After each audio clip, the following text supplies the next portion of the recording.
दीवानी रे मोर प्रेम दीवानी, प्रेम दीवानी रे मोर प्रेम दीवानी।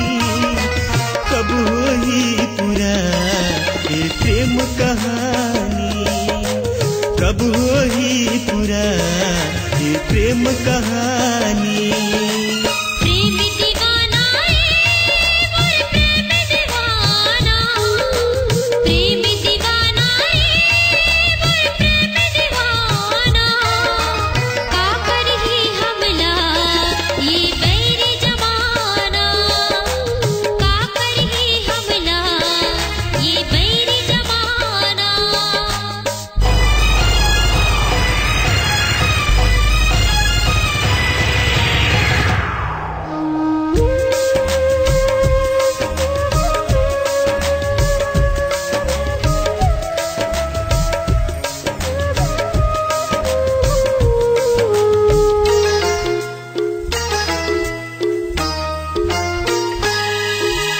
चाहे कोनो मोड़ आए झन छोड़ बेटे मोला, प्यार के सफर शुरू करते उम्र 16।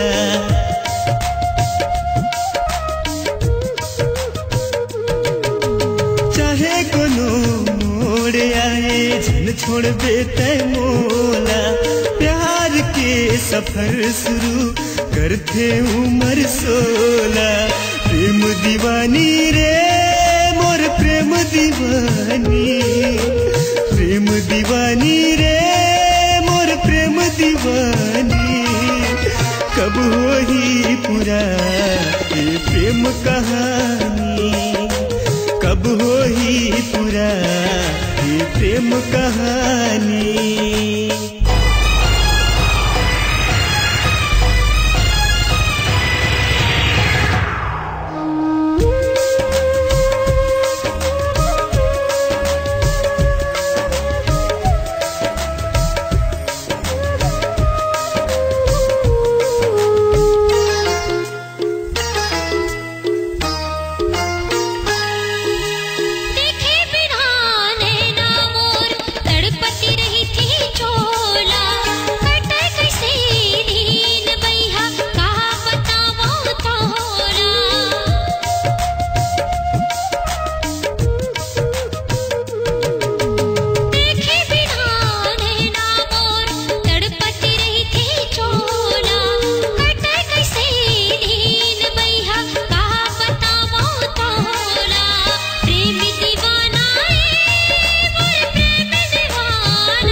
लेबो हाथ ला एक दूसर के दीवानी, सौंप दे हो रे रानी तोला ये जिनगानी।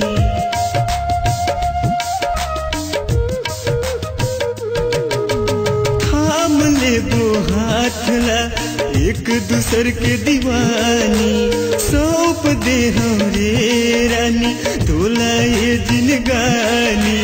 प्रेम दीवानी रे मोर प्रेम दीवानी, प्रेम दीवानी रे मोर प्रेम दीवानी। कब होई पूरा ये प्रेम कहानी, कब होई पूरा ये प्रेम कहानी।